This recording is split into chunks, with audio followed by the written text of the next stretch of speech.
All right, hey everyone, welcome to another episode of Trading Bitcoin with your host, Tom Vays, coming to you live this Monday morning. I believe it is April 25th today, and it is. And you can see my new background. This is the background of the Financial Summit, where we will be spending 5 days. More on that later. I will be doing a news show today where I almost gave up on the news show, but we're gonna have Lex, we're gonna have Jimmy Song, we should have NVK and maybe even Giacomo, and we're gonna talk about some of the latest developments in Bitcoin, specifically BIP 119. So join us in about 3 hours, and we will be doing a news show right here on this channel. I will also be doing a show with Forklog in Russian. That's coming up at the top of the hour on the Forklog YouTube channel. So this is going to be Bitcoin price and only Bitcoin price, because I am limited on time, because I have to prep for the other shows. So let's go to the charts. All right. So here's the monthly chart. The monthly chart is back in a very, very shitty position, and the month is almost over, and it is looking like it's going to close below the intermediate moving average. And you guys all know what that means. It means that it's going to be a rough path into the summer. This candle close will make me very bearish into the month of May, and unless we have one of these Mays, like the March of 2020 or the November of 2018, unless we have one of these capitulations, this could lead to some struggle going into the summer before things eventually reverse. Remember, every time the price of Bitcoin closes right at or just below the moving average, things get very, very ugly, and usually in a hurry. It's happened every single time, and it could be an exception this time, but you can't assume that it will be different this time. You can't assume that. It could be, but that can't be your main assumption.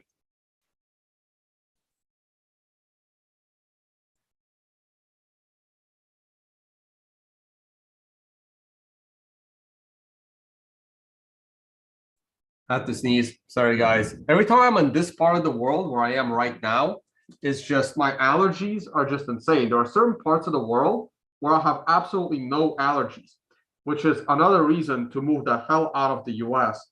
The amount of reasons to get out of the US are starting to go out of control.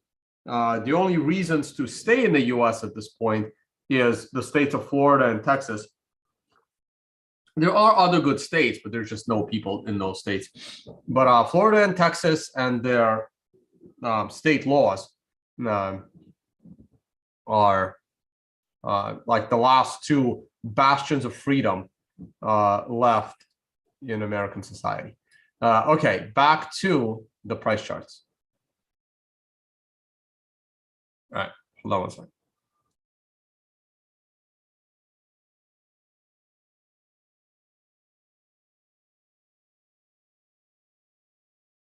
Okay, now back to the price charts. Weekly chart, we came super close to breaking the Lucid SAR, creating yet another bearish situation in our TA picture. I remain very skeptical on the weekly chart until the price on a weekly level can get back above $47,000. And as you can see, we are barely holding on to $39,000. So that is a long, long way to go.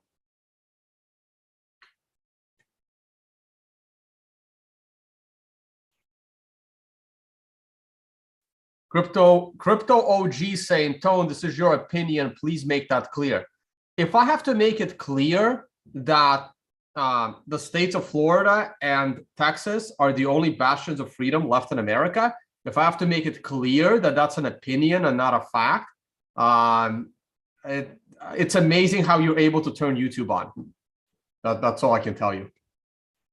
Like, it's amazing how you have the mental capacity to turn on YouTube and watch anything, basically, other than a commercial that's 30 seconds long. I do my best to treat people like adults, not 5-year-olds. Okay.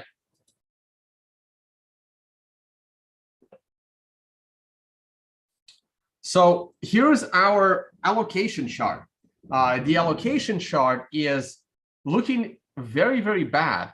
Now the long-term moving average is dropping so quickly that the intermediate term moving average is not able to go below it because of how quickly the long-term moving average is dropping.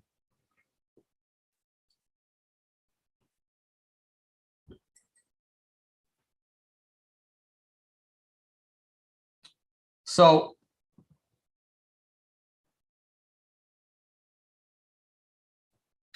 this is a very bearish look, but I am not going to enter a bearish position.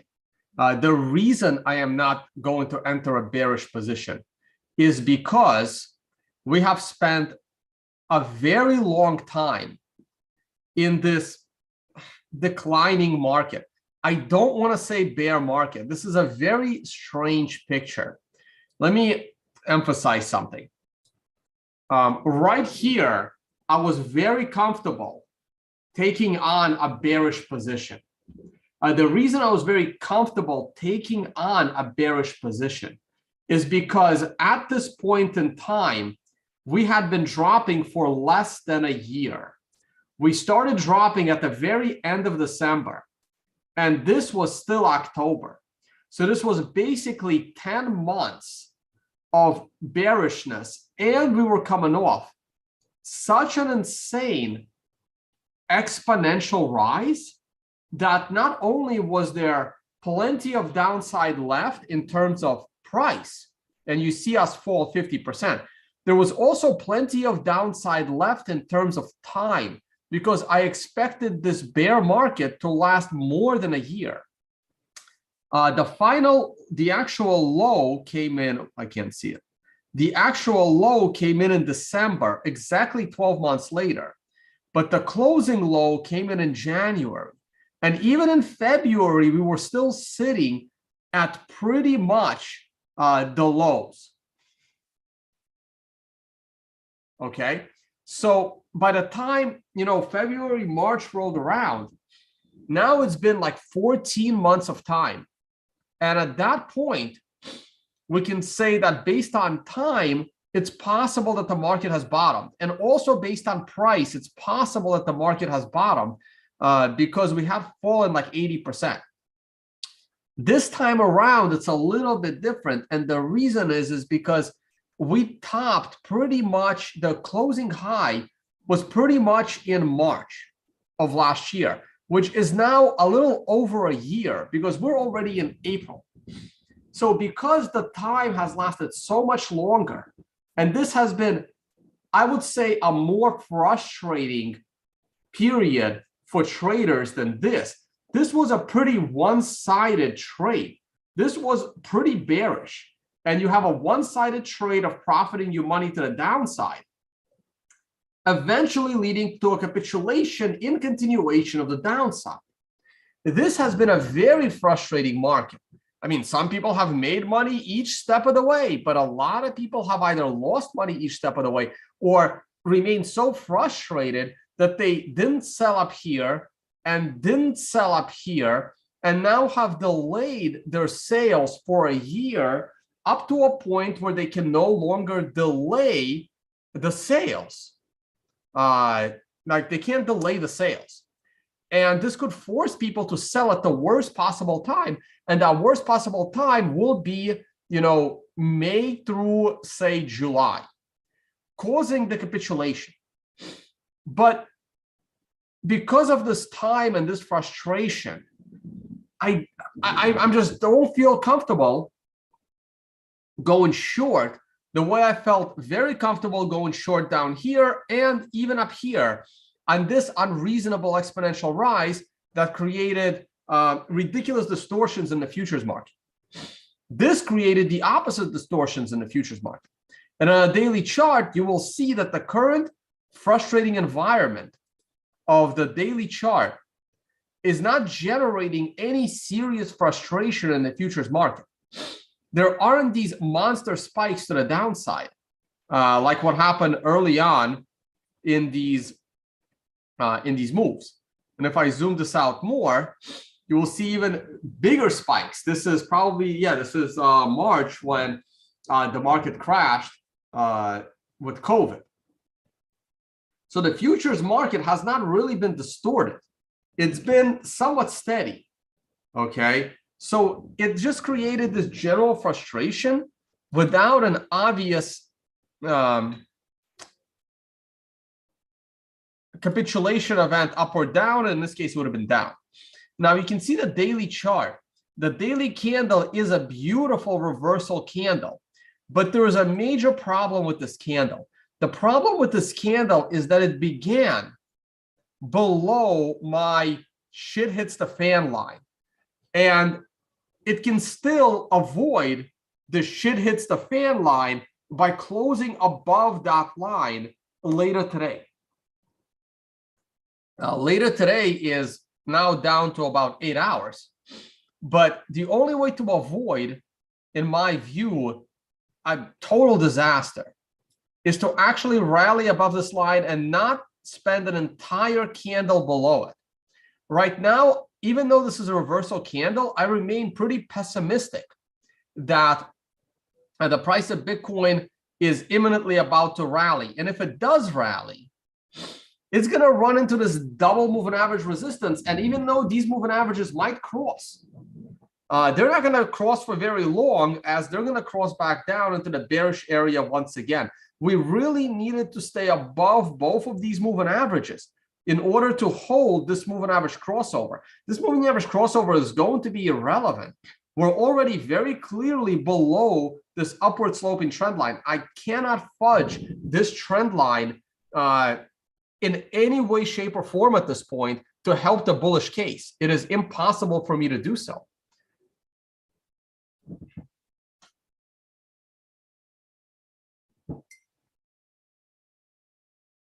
All right, before I go on, wow, okay, so these are the stories we're going to cover on the news show, guys. News show at, what time is it now? In Eastern Standard Time, it is, I'm looking at the clock on my laptop, 11:23.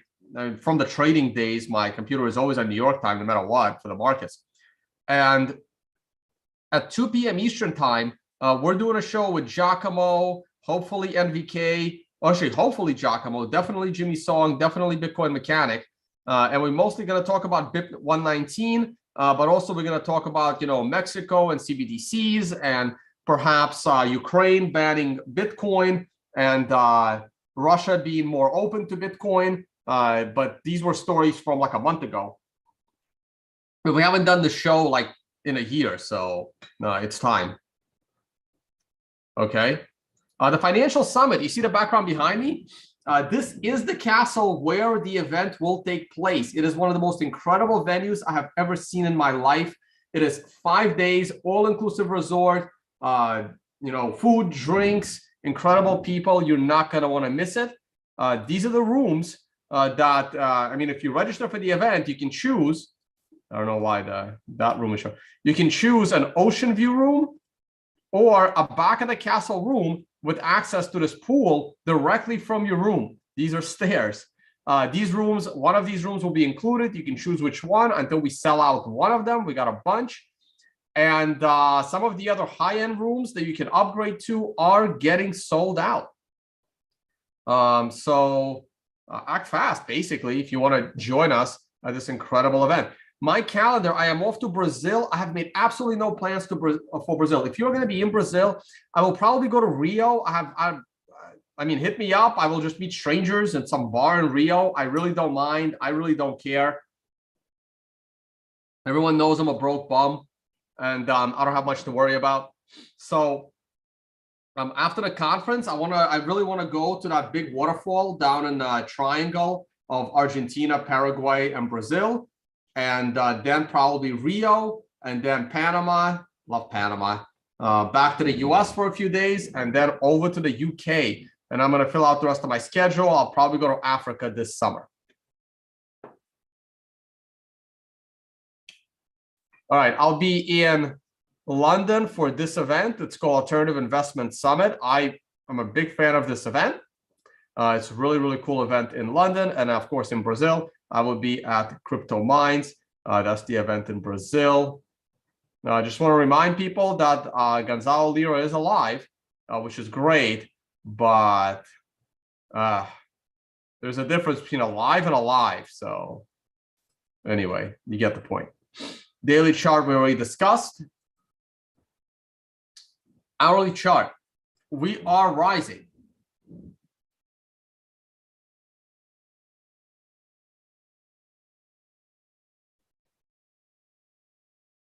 Yeah, too bad I missed Carnival. It was this week, but I'm just too busy. Yeah, Iguazu Falls. I can never pronounce that right.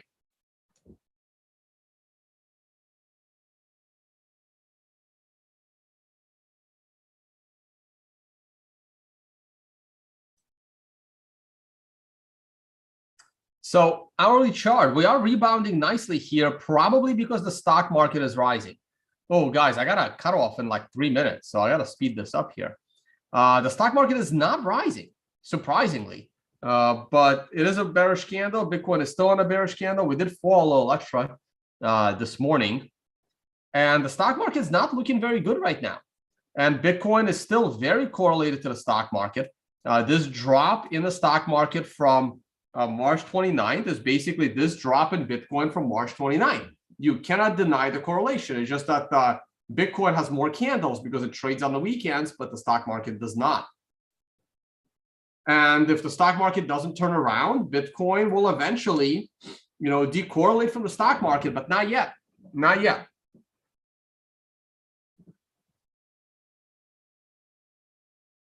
I remain overall bullish in gold, even though we are pulling back a little bit.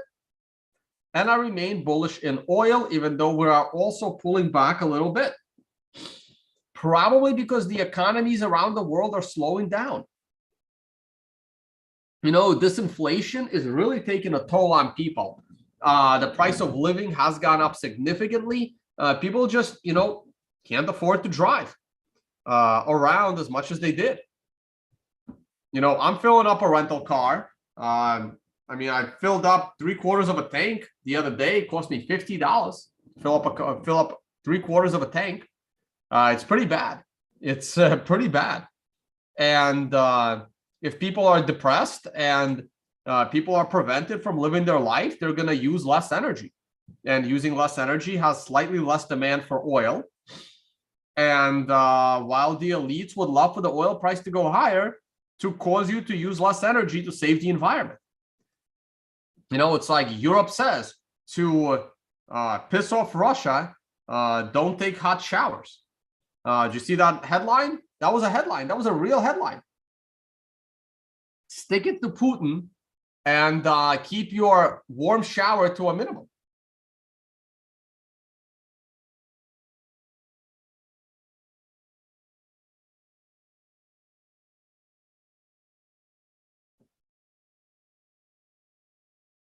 The child wants me to be clear about what's an opinion and what isn't. Okay. Now keep complaining, like cry harder.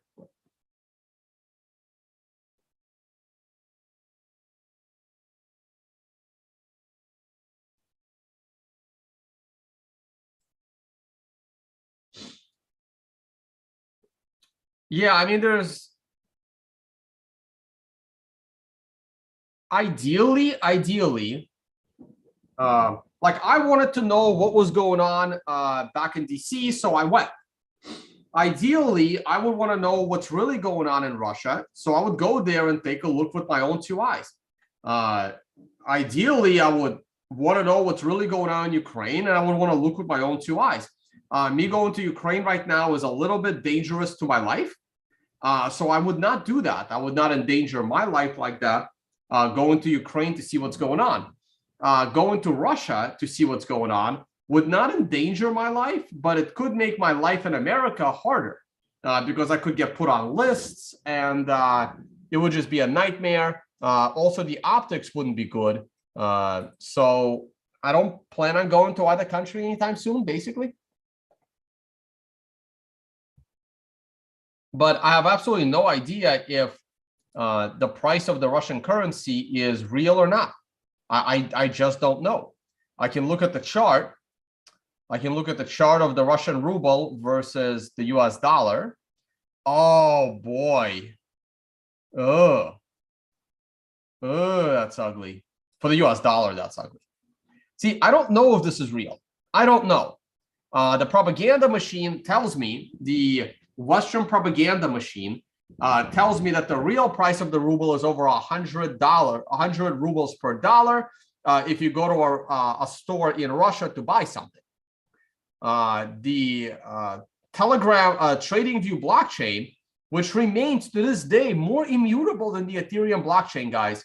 Ethereum has altered its history, but TradingView has not. Since 2014, I believe. 2014 is when TradingView started to lock down any publication on TradingView, and they have not allowed anyone to alter TradingView history.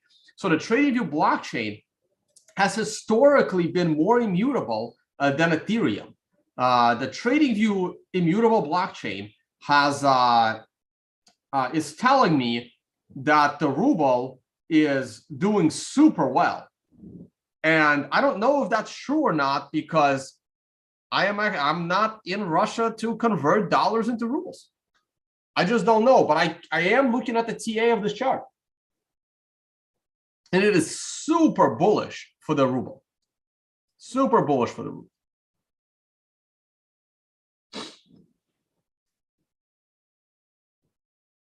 Someone is telling me that there's a beautiful trend line on a 4-day chart. Why do I ignore it? Well, there's two reasons I ignore it. One, I don't see it, which is the main reason why I would ignore it. And two, I may have to like remove this. So a beautiful trend line on a 4-day chart. I am looking at the 4-day chart. I do not see a trend line per se. Maybe you're talking about this and this and this and now this. I mean, I have this trend line on a daily chart. If that's the trend line you're talking about, I have it drawn on a daily, and it's a beautiful trend line on a daily, but it was broken. Now, we can draw the same trend line on a weekly chart, but it's not going to be as pretty as the daily chart. Well, first off, I have to release all of that.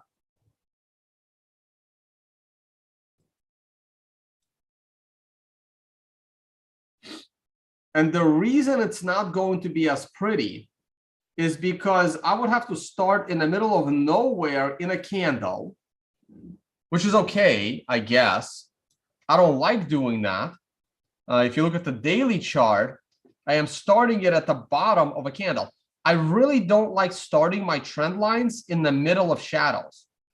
I don't like it. There's nothing wrong with it. It doesn't break the tone-based trend line rules, but I just don't like it. It feels like I'm forcing the trend line. I like to start my trend line either on the edge of a shadow of the wick or at the bottom of a candle. With this, this creates a beautiful trend line on a daily scale. If I want the trend line to be beautiful on a weekly scale, I have no choice but to start it in the middle of a wick, which is something I'm not a fan of. I'm just not a fan of. Because if I started here, it becomes almost like a horizontal line. Very useless as a trend line. It's just doesn't have any slope. And the only thing I can do is this. So while, yes, this is a legitimate trend line, I wouldn't call it beautiful. And it can hold. It really can hold. But also, I didn't start the 4-day chart for its trend line qualities, right? I started the 4-day chart for its consensio Tyler Jenks's Consensio qualities. So I don't really care for trend lines on a 4-day chart.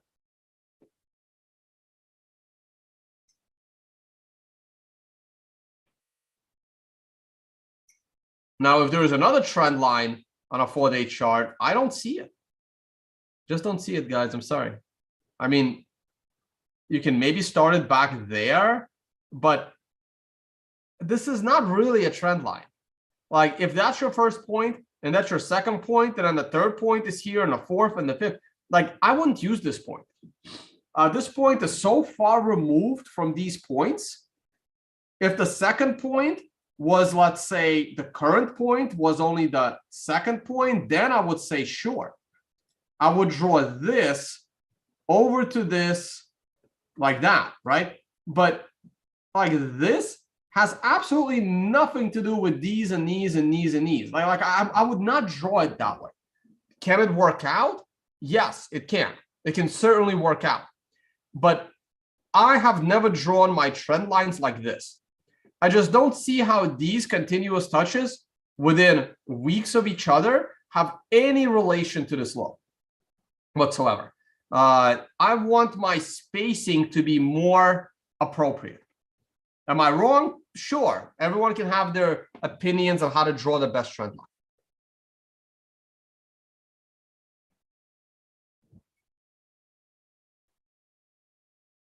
line.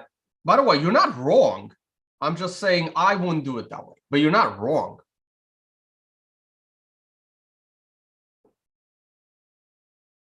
All right, I'm already over on my time, though we did only talk about price and stuff. GBTC Premium, that was the last thing I wanted to talk about. While we did break a little bit below this trend line, look, we are still doing very well on the rise in GBTC Premium, which means there's less Bitcoin to go around on GBTC, which probably means there's less Bitcoin to go around for sale on the general exchanges. All right, guys, this is it for me. I will glance at the Ukrainian currency as well. See, I'm expecting Ukrainian currency to go into hyperinflation again, because that's a bad-looking chart. While the Russian ruble is doing fairly well, the Turkish lira is like, Turkey is absolutely fascinating to me. And I can't wait till I start doing the political channel, because we're going to talk about Turkey a lot. In geopolitics, to me, there are 2 countries, maybe 3 countries of significant geopolitical importance. Turkey being one, India being another. And by the way, if I put them in order, I would say India is number 1, Turkey is number 2, and then Saudi Arabia and Dubai number 3. I know they're 2 different countries, not Dubai, the UAE, the United Arab Emirates, and Saudi Arabia. They are number 3. Like I join them together because they're neighboring nations, and I don't want to say they're similar, but they're similar. They're in some ways they're similar. And geopolitically, those countries are so critical to the future of humanity. It's going to be those countries and their alliances that would probably decide the fate of human direction for the next 50 years. I think those countries are super important. Super important. They're not global superpowers. They don't influence the world the way Russia, China, and America does. And I kind of put them in backwards order, right? America, then China, then Russia. Are probably the 3 most influential countries in the world right now. And I think those 3 countries will decide like the fate of humanity and which way it goes. Which way do those 3 countries swing? And if all 3 of those, and I know I'm grouping Saudi Arabia and UAE together. If those 4 countries go in the exact same direction, that would be basically the direction for the world in the future. That's my overall like macro geopolitical view.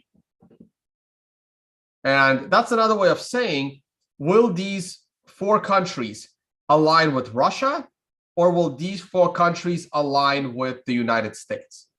And we don't know which way it's going to go, other than I believe India right now is leaning towards Russia, and Turkey right now is leaning, well, not leaning, Turkey is in NATO. So Turkey is squarely in Europe. But that can change. That can change. And Saudi and the UAE is leaning towards the US more so. And Saudi, that one's tricky. So you really want to keep an eye on these currencies, the currencies of these nations. Let's see how the Indian rupee is doing. That's Indonesia, IDR. No, wait, I'm sorry. That's Indonesia. Oh, not good. Where's India? INR. Also not good. Not good. Indian currency is not doing all that great. So that's not good. Look at that. Look at the devaluation in the Indian rupee. So they need to change something around to prevent the devaluation of their currency against the US dollar.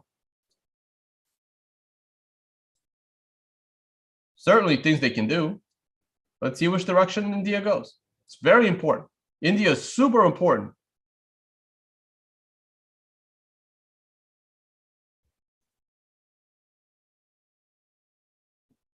Let's look at Tilray.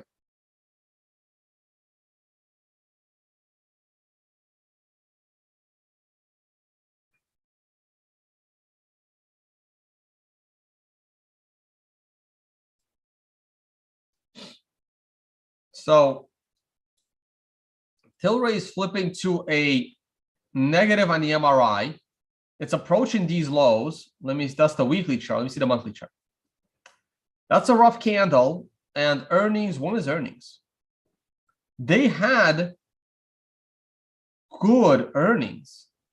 Well, they didn't beat on revenue, but look at the earnings. Let me see. Let me see what happened here. When did they report?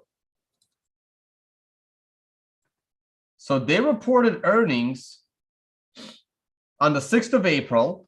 They crushed the earnings report. They missed the revenue estimation. So that's interesting. They missed revenue by 2%, but they crushed earnings per share. That's a good sign. And guess what? The MRI daily buy is coming up. The second consecutive MRI daily buy. I like it here. If we can prevent the close below this MRI support line, I'm going to send Tilray into my trading group, which keep an eye on Tilray tomorrow for MRI second consecutive buy. All right, let's see what happens. I gotta try and remember to look at it tomorrow. What's this? Oh, TrueCar. I don't know what that is. I thought it was like Truth Social or something. It's not. That's his. I don't know if that was an independent company or not. Anyway, guys, I gotta go. I gotta join 4 o'clock. You can catch me in Russian on 4 o'clock right now in about 5 to 10 minutes. All right, guys. And then the news show at 2 p.m. Eastern time, so in about 2 hours. Thank you all for watching, guys, and see you all on the next one, or hopefully at the Financial Summit, 1st to 6th of August. All right. Bye, guys.